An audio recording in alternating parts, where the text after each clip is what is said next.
Buenos días. El día de hoy vamos a empezar con la clase, con la segunda clase de geografía. En este caso vamos a hablar sobre lo que es el universo, las teorías que se plantearon y cómo se creó el universo. También vamos a hablar sobre todos los elementos que conforman el universo. ¿Correcto? Muy bien. Vamos a empezar con un video. Y después estableceremos una explicación. ¿Correcto?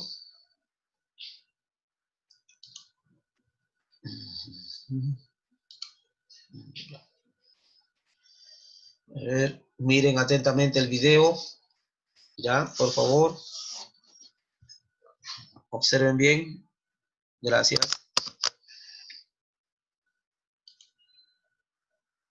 Estudio Jaime presenta cómo inició el universo. Desde que existe la cultura humana nos hemos preguntado cómo inició todo. Cada mitología tiene una narración que propone una respuesta diferente. Aristóteles proponía que el universo no tuvo un principio, que había existido siempre. Otra idea filosófica radical es que el universo fue creado hace 5 minutos y toda nuestra historia y recuerdos son falsos. Pero asumiendo lo que nos indican las evidencias, ¿qué dice la ciencia? Las estrellas parecen tan permanentes en el firmamento que hasta 1920 se pensaba que el universo no cambiaba. Pero entonces el astrónomo Edwin Hubble hizo dos grandes descubrimientos. En primer lugar, vio que algunas de las estrellas en el cielo no eran estrellas, sino racimos de millones de estrellas llamados galaxias, como nuestra propia Vía Láctea. Los dos términos hacen referencia a la leche. El segundo descubrimiento que hizo es más sorprendente aún. ¿Alguna vez has escuchado un vehículo muy rápido, como un tren o un coche de carreras, que al acercarse emite un sonido agudo y al alejarse un sonido grave?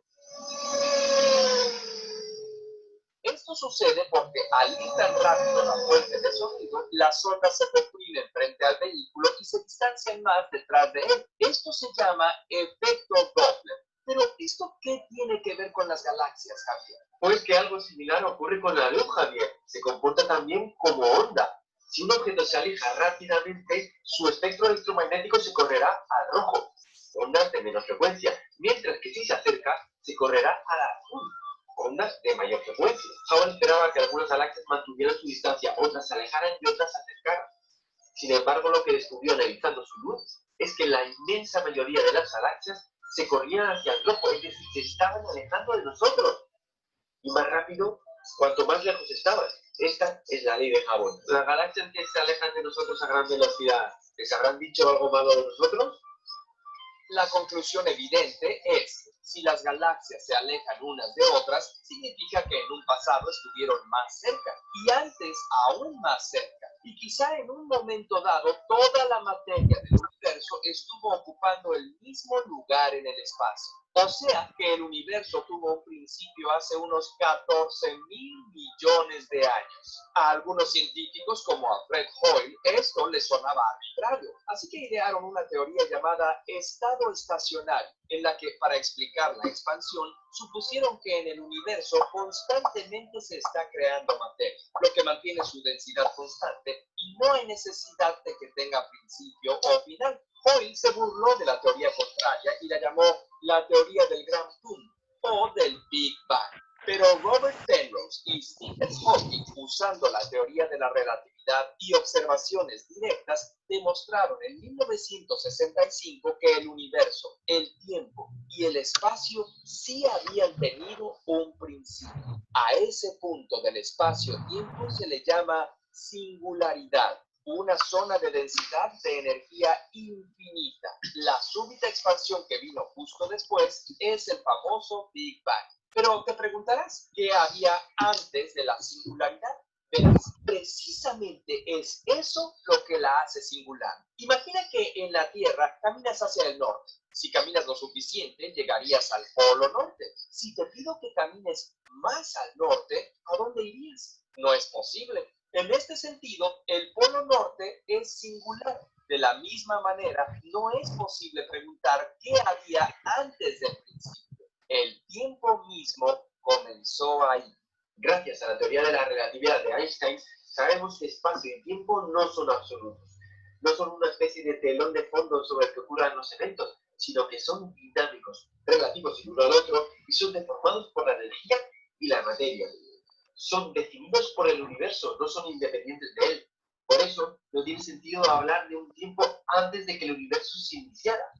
El tiempo comenzó con el universo. El universo era tan pequeño en el mismo momento de su inicio, aún menor que un átomo, que la relatividad general no es suficiente para entenderlo, y hay que incorporar la mecánica cuántica, la teoría que explica el funcionamiento de la materia a escala hipermicroscópica. La razón por la que se formaron galaxias, estrellas y planetas es porque el universo cuántico primordial era irregular, como lo muestran los mapas de radiación de fondo cósmica del universo actual. Si existen el Sol, la Tierra y los seres humanos, se debe a las irregularidades probabilísticas del microuniverso cuántico. ¡Wow! Somos producto de las fluctuaciones cuánticas del universo bebé.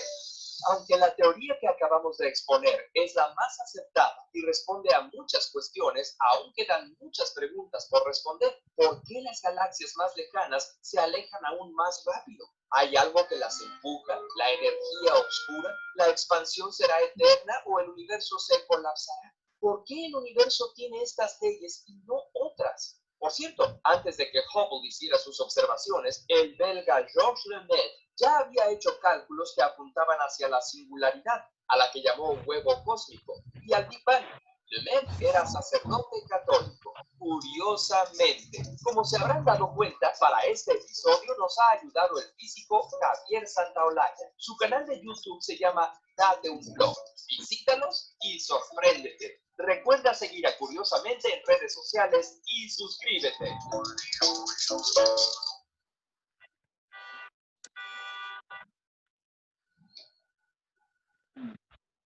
Muy bien, más o menos hemos visto cómo nos explica cómo es la teoría del Big Bang y cómo es o cómo se inició el universo. En este caso hay varias teorías, ¿correcto? Hay varias teorías. Varios investigadores científicos han planteado diferentes, pero la más aceptada en la actualidad es la teoría del Big Bang.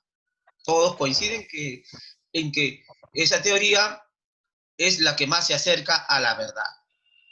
Hay que tener en cuenta que cuando decimos teoría nos referimos a que todavía puede cambiar, puede variar esa teoría.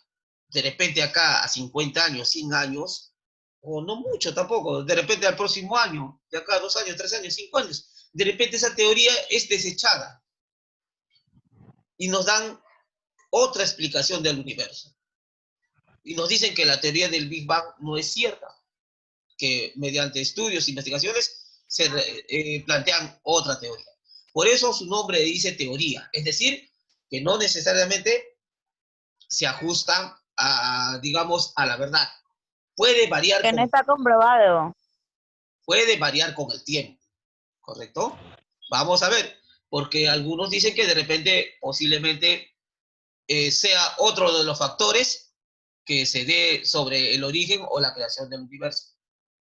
¿Correcto? Ahora vamos a estudiar sobre las otras teorías que se plantean. En este caso, a ver, un segundito. No hay nadie que quiera ingresar, ¿no? No hay nadie en pantalla esperando, ¿no? No. Ya, muy bien. Entonces, tenemos también otras teorías, ¿correcto? Que nos plantea. Tenemos también la teoría planteada ya hemos visto del Big Bang, donde se supone que un pequeño puntito en el universo se concentra mayor cantidad de energía y esa energía, al acumularse demasiado, origina una gran explosión, ¿no es cierto? Entonces, al originarse una gran explosión, hace que esa nube de polvo y gas de aquella explosión, de aquella reacción, entonces se formen las estrellas y luego, por supuesto, galaxias, planetas, satélites y otros astros. ¿Correcto? Esa es la explicación que nos da. Esa teoría también se tiene que probar. Entonces, ¿y cómo se comprueba? Grandes científicos han visto, entre ellos Edwin Hubble ha visto de que los planetas y las galaxias se están separando, es decir, se están expandiendo. Entonces, ese es un indicio de que ha habido hace miles de millones de años, ha habido una explosión. También, ¿qué nos dice? Nos dice que otros científicos han investigado el espacio y han encontrado un pequeño ruido en el espacio, y eso asemeja a que fuese, vamos a decirlo así, después de una explosión, así como tenemos las explosiones atómicas acá en la Segunda Guerra Mundial de Hiroshima y Nagasaki, que nos dijeron o que nos han dejado esa explosión de esas dos bombas atómicas, una radiación. Entonces, según ahora en el universo también se ve esa radiación, ¿correcto? Se comprueba que el universo tiene esa radiación. Y también se ha comprobado que algunos elementos químicos, como el nitrógeno y el helio, que al inicio hubo en el espacio, nos da un indicio de que anteriormente en el espacio hubo algo caliente, una energía fuerte, caliente, quemante. Entonces, y mayormente los elementos que componen esa energía, ¿no?, de calor intenso, son el hidrógeno y el helio. Y precisamente por eso al Sol también se le llama o se le conoce como helio, al Sol, porque tiene ese componente químico. Entonces, varias teorías hacen que se incline más por la teoría del Big Bang. Pero también habían otros que han planteado otras teorías, como por ejemplo, ahí tenemos en el video, hemos visto a Hall, que nos dice que no es la teoría del Big Bang, sino podría plantear la teoría del Big Crunch. ¿Qué significa la teoría del Big Crunch? Él nos manifiesta de que el universo es cierto. Lo que dice Edwin Hubble está bien, que el universo se va a expandir. Pero así como el universo se va a expandir, también el universo va a llegar a un punto en que va a avanzar lo máximo, su máxima expansión, y de ahí se va a detener. Una vez que se detiene, ¿qué es lo que va a hacer? Se va a contraer. Algo así como, si ustedes quieran decirlo, en palabras así entre comillas, se va a encoger. Es decir, de lo que ya se estiró, ahora se va a reducir, se va a encoger, vamos a decirlo así. Es decir, va a regresar a su punto de inicio. En lo cual eso nos dice la teoría del Big Crunch, que todo va a regresar a su punto de inicio hasta convertirse nuevamente en ese mismo puntito llamado Ilem, y después va a desaparecer. Una vez que desaparezca ese universo, va a aparecer otro universo y así sucesivamente. Por eso se dice la teoría cíclica, es decir, un universo aparece, luego desaparece. Aparece otro universo y también desaparece. Entonces, con eso nos da la idea que algún día este universo va a tener que desaparecer, ¿no? Otra teoría nos dice sobre el universo constante, perdón, es el universo constante, nos dice sobre el universo estacionario. ¿Qué nos dice? Friedman nos dice que el universo estacionario no se crea, no se destruye, sino que siempre ha estado ahí. Ese universo siempre ha existido. Entonces, esa es la teoría que nos plantea del estacionario, que los planetas o las estrellas no se van a destruir, que siempre están permanentes en el universo, ¿no? Claro que esa teoría es un poquito de comprobar, mejor dicho, y en todo caso se desecha totalmente la teoría. Más se inclina por la teoría del Big Bang, ¿correcto? Y por supuesto, ahora último, Hopkins, que nos plantea la teoría del universo paralelo. ¿Qué nos dice Hopkins? Nos dice, según estudios, bueno, hace poco nomás acaba de fallecer, nos dice que hay varios universos de forma paralela.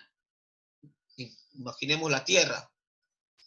la Tierra y nuestro sistema solar llamado Vía Láctea, también hay uno igual, similar, en algún lugar del universo.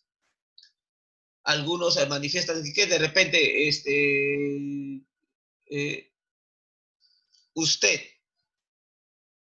por decir Galaxy, usted Galaxy, está ahí y de repente en otro tiempo, en otro espacio, en un mundo paralelo, también está la otra persona, igual que usted. Pero no necesariamente llevando la misma vida, sino de repente por ahí puede ser usted una persona bien pobre o de repente puede ser una persona bien rica, millonaria. Igual, eso es lo que nos plantea, que hay universos paralelos, que de repente por ahí de repente no llevamos casi la misma vida. Puede variar en algunas cositas. Y en todo caso, ese universo paralelo también más o menos es lo que plantea, ¿no? Que nos dice que todo el universo se puede decir, se duplica, ¿no?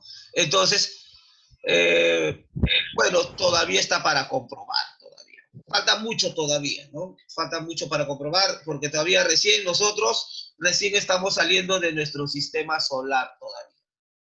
Así que, como vuelvo a repetir, son teorías, y las teorías todavía necesitan ser comprobadas. Vamos a pasar a ver un segundito para explicar la clase. Voy a pasar un PPT.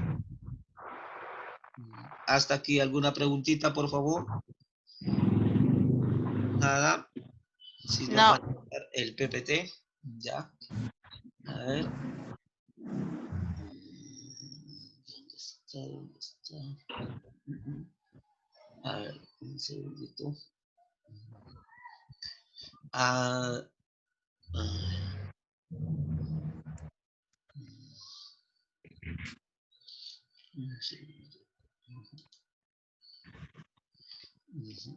Ya, a ver, vamos a seguir con la explicación. Ya, por favor. Ya, muy bien. Bueno, más o menos este es bueno, el curso que corresponde al área de geografía. Y en este caso vamos a estudiar un poco también sobre la Vía Láctea. ¿Correcto? Como ustedes saben muy bien, nuestra galaxia está compuesta por miles y millones de estrellas. Es un poquito difícil de contar. No es que una persona se ponga a contar todas las galaxias, pero lo asumen de que hay miles y miles de millones de galaxias. ¿Correcto? Entonces, lo que sí también hay que tener en cuenta que nuestra galaxia es muy pequeña. Muy pequeña y que hay galaxias mucho más grandes todavía, ¿no? Hay que tener en cuenta también que el telescopio, con el cual el telescopio ahora último, más moderno, es el Hubble, el telescopio en homenaje al científico que planteó la teoría del Big Bang, y también, en todo caso, solamente tiene una cierta distancia para observación, ¿correcto? Entonces, vamos a estudiar sobre la Vía Láctea, ¿correcto? Nos dice que el nombre de la Vía Láctea proviene en la mitología griega y que significa camino de leche. Bueno, como usted sabe muy bien, los griegos siempre han querido explicar las cosas mediante sus leyendas, mediante la involucración entre los dioses. Entonces nos dice que Vía Láctea, ¿qué significa? Hasta ahorita utilizamos la palabra vía. Vía para nosotros, por decir, la vía expresa, significa camino, ¿no? Un lugar para transitar. Entonces, tenemos todavía nosotros, por eso decimos educación vial. Se refiere a nuestra forma de, digamos, comportarnos al momento de transitar por las calles. Entonces, ahí está el nombre todavía, el nombre de vía todavía lo seguimos utilizando. Vía Láctea. ¿Y qué significa láctea? Ustedes mismos se dan cuenta, ¿no? Láctea se refiere a todos los productos derivados de la leche. Ahí tenemos de la vaca que nos proporciona la leche, ¿no? Productos lácteos, como por ejemplo el yogur, el queso, la mantequilla, esos son sus derivados lácteos, ¿correcto? Entonces, por ahí nomás vamos uniendo, vamos armando la palabra y nos damos con el significado que Vía Láctea significa camino de leche. Como ustedes saben muy bien, esto nos dice que anteriormente nos cuenta la historia, la mitología griega nos dice que Hércules, cuando nació Hércules, era un bebé fuerte también. A pesar de ser un bebé pequeñito, recién nacido, también ya mostraba su fuerza. Y por supuesto el dios Zeus tuvo ese hijo con una mortal, una persona mortal, y el dios Zeus lo llevó al monte Olimpo, donde estaban los dioses, y ahí lo dio a amamantar a su esposa Hera. La esposa, la diosa, en todo caso, amamantó al niño, y resulta que como Hércules era un bebé, pero aún tenía la fuerza, se prendó, digamos, succionó demasiado fuerte la leche del pezón de la diosa. Y ella, al ver que sentía un dolor, entonces lo apartó de su lado. Al momento de apartar de su lado al pequeño Hércules, derramó un poco de leche del pecho de la diosa Hera y cayó vamos a decirlo así, al suelo. Y ese rastro de leche que cayó en el suelo es lo que se asemeja o que tiene un parecido con el universo. Los griegos, cuando miraban de noche las estrellas, lo relacionaron con ello. Y por eso le llamaron Vía Láctea, ¿correcto? Vía Láctea. Y por supuesto que los griegos tenían sus tiempos de ocio y se ponían a investigar, a ver siempre las estrellas, siempre hacia arriba, lo misterioso que había arriba, que era algo cautivador, para saber qué es lo que hay más allá. Entonces, así fue que se dio el origen de la Vía Láctea. Por supuesto que un tiempo desapareció esta definición y se volvió a encontrar de nuevo y se volvió a retomar este tema. ¿Correcto? Entonces, ahora, nos dice también que la Vía Láctea, nuestra galaxia, tiene forma espiral, es decir, que tiene la formación de dos brazos, ¿correcto? Dos brazos y dos brazos más o menos principales, pero por ahí también sobresalen otros brazos menores o brazos, algunos aseguran que son 4 brazos principales y 4 brazos secundarios. Eso es porque, como les digo, se pueden observar con el tiempo. De repente, vuelvo a repetir, según nuestra tecnología vaya avanzando, de repente vamos a observar con mayor detalle el universo. Ahorita solamente tenemos hasta una cierta limitación, una cierta distancia, ¿no? Y por supuesto las naves espaciales también llegan a cierta distancia, nomás todavía no recorren todo el universo. Entonces por eso, mientras poco a poco vamos a ir acumulando información sobre el universo, ¿correcto? Entonces, mayormente plantean que tiene 4 brazos, en total son 8, y en uno de esos brazos se encuentra nuestro sistema planetario solar. ¿Ya? Y dentro del sistema planetario solar, por supuesto, nos hallamos nosotros, la Tierra. Muy bien, a ver, nos dice que la distancia del centro de la galaxia hasta nuestro sistema planetario solar es alrededor de 27.000 años luz. En algunas datos, informaciones ahí por internet lo redondean a 30.000. ¿Ya? 1.000 más, 1.000 menos, no hace la diferencia, ¿correcto? No se vayan a equivocar. A veces hay algunas personas que redondean un poquito más, un poquito menos, pero más o menos le dan ese aproximado. ¿Ya? Acá tenemos la estructura de la Vía Láctea. Aquí tenemos 2 ilustraciones donde se podemos ver a nuestra Vía Láctea de forma, vamos a decirlo así, de forma, uno de forma de costado y otro podemos verlo como quien dice de arriba hacia abajo, ¿no es cierto? De arriba hacia abajo lo vemos en el lado derecho y en el lado izquierdo está más o menos de costado, se puede decir así. que viene a ser nuestra Vía Láctea, ¿correcto?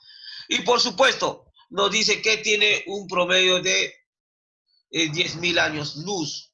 Esa es toda su extensión, ¿no es cierto? Y por supuesto, también todavía tiene rasgos de polvo cósmico, nubes más o menos, o también llamados nebulosas, ¿correcto?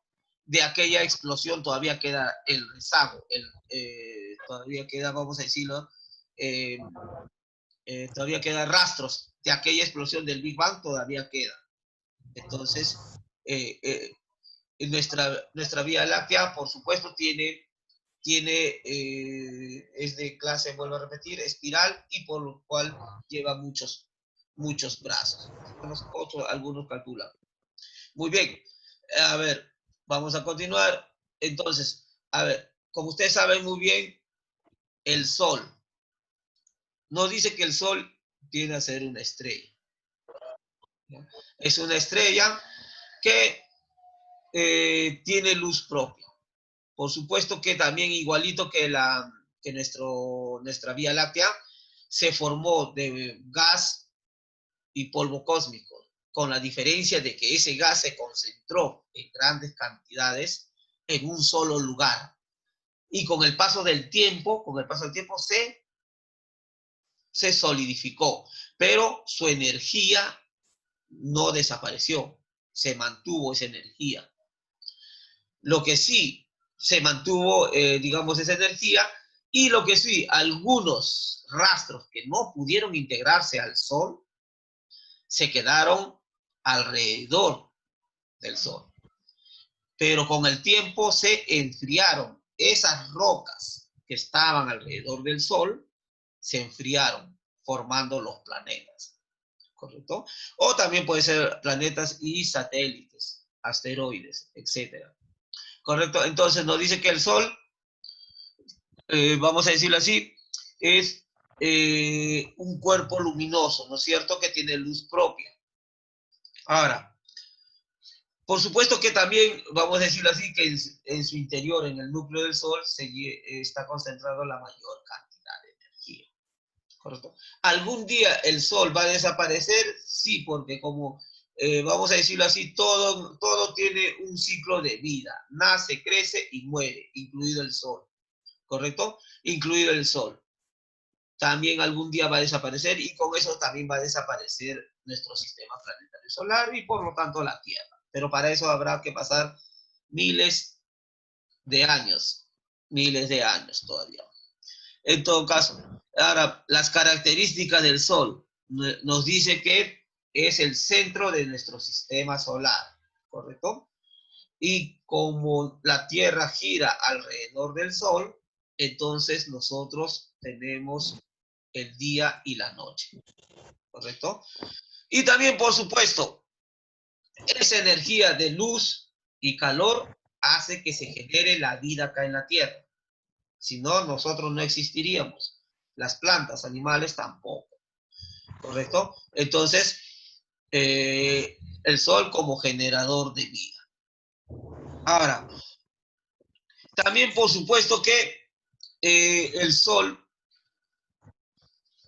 su energía que tiene, no llega directamente a la Tierra, sino que la Tierra tiene algo así como, no sé si ustedes habrán escuchado, en los polos están imantados, magnetismo, y ese magnetismo nos protege de los rayos solares. Entonces es como si fuera un manto, no llega con fuerza esa energía, que no llega con tanta fuerza, sino ya estaríamos nosotros, bueno, no sé, estaríamos muertos por la intensidad del calor que se genera. Pero el magnetismo nos protege de aquellos rayos solares que lleguen con mucha intensidad. Aparte de eso, claro, también tenemos que la Tierra está protegida por la capa de ozono. Eso también nos favorece y debilita que lleguen los rayos solares con mucha energía para que no pueda desaparecer la Tierra. Aparte también inmediatamente secaría también inmediatamente los océanos y mares, ¿no? Estaría todo seco. A ver, estructura del Sol, o también llamado partes del Sol. Acá tenemos, dentro de la estructura del Sol, tenemos la fotosfera, el núcleo que está dentro, la fotosfera que es la capa exterior que tiene. Protuberancia se refiere a, digamos que el Sol a veces vamos a decirlo así, ocurren explosiones al interior del Sol, bueno, unas explosiones atómicas, no se puede decir, con gran cantidad de energía, y entonces se produce una llama, algo así como una lengua de fuego que sobresale, ¿correcto? Entonces a ello se refiere. Y por supuesto también tiene las llamadas manchas solares.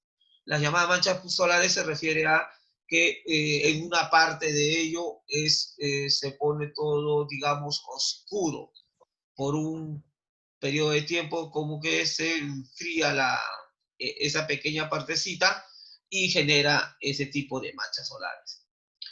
La corona, mayormente nosotros cuando estamos de día no podemos observar, no podemos ver la corona del Sol. Eso mayormente en todo su esplendor se observa, la corona se observa cuando hay un eclipse. Cuando hay un eclipse solar, ahí se observa en toda su dimensión, en todo su apogeo, la corona del Sol. Es una especie de luz que refleja, ¿no es cierto? Que refleja su brillantez, el Sol. Entonces, mayormente se observa de noche, perdón, durante los eclipses. El Sol también tiene dos movimientos, rotación y traslación. ¿Qué nos dice el Sol? ¿Que tiene su movimiento de rotación y traslación? Sí. Rotación, que gira sobre su propio eje. Y traslación, gira alrededor de nuestra Vía Láctea. En todo caso, en su momento de rotación, como el Sol solamente es una, vamos a decirlo así, es una esfera de gas y de fuego, de energía, no necesariamente es sólida como la Tierra, no es duro como la Tierra. Entonces se genera, en su movimiento de rotación se genera, digamos, no gira todo, no gira todo el Sol, sino que, digamos, en la parte central, que se le llama también, igual que la Tierra, Ecuador, en la parte central de su línea ecuatorial, vamos a decirlo así, se demora en dar una vuelta 25 días. Una vuelta se demora en dar 25 días, ¿correcto? Es decir, un poquito más rápido. En cambio, en los polos norte y sur, el Sol se demora, en algunos casos, se demora 25 días, 35 días, más o menos. Algunos ponen 28, sin caso busquen información, pero más o menos es relativo, ¿correcto? En los polos, tanto norte como sur, se demoran un poquito más. Es más lento en dar la vuelta. Es más lento.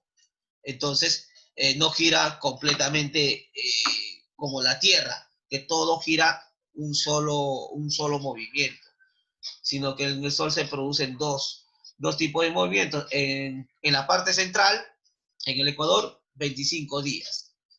25, 26 días puede durar. Y en los polos, vuelvo a repetir, puede ser un poco más, 28, 30 días. De repente ustedes se encuentran, si van un poco de información en Google, de repente hay algunos que lo ponen como 30 días, 31, o un poquito más. ¿Ya? Correcto. Vuelvo a repetir. Y aquí tenemos como última imagen, tenemos ahí nuestro sistema planetario solar, ¿correcto?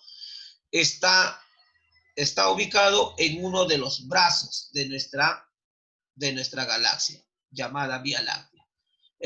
¿Y cómo se llama ese brazo? Se llama el brazo de Orión. ¿Ya? En uno de esos brazos, llamado brazo de Orión, se encuentra nuestro sistema planetario solar. ¿Correcto? Entonces, y por supuesto que hay que tener en cuenta, si nuestro sistema planetario solar gira alrededor de la galaxia en su movimiento de traslación, se demora un promedio entre 225 millones a 250 millones de años. Entre 225 a 250 millones de años. Es decir, una vuelta, nosotros creo que ya no vamos a estar, ¿no? Entonces, todo ese tiempo se demora. Ahora, profesor, pero la galaxia, la Vía Láctea también gira. Sí, también, nuestra galaxia también gira. ¿Alrededor de dónde será? Todavía no tenemos esa información. Ya no sabemos a dónde va nuestra galaxia. Lo que sabemos es que sí se está movilizando por el espacio, a través del espacio, a través del universo. Pero de ahí todavía no tenemos la tecnología para saber hacia dónde vamos. Algunos, por supuesto, dicen que de repente, si es que A o B no tiene un rumbo fijo, nuestra galaxia pueda chocar en cuando al momento que se está expandiendo, puede chocar con otras galaxias. Pero para eso tendrá que pasar miles y miles de millones de años, ¿no es cierto? Entonces, más o menos, eso es lo que nos plantean los científicos, los grandes eruditos de aquella, digamos, de esta época actual. ¿Correcto? A ver, la clase pasada dejé sobre... ya se va a cortar. A ver,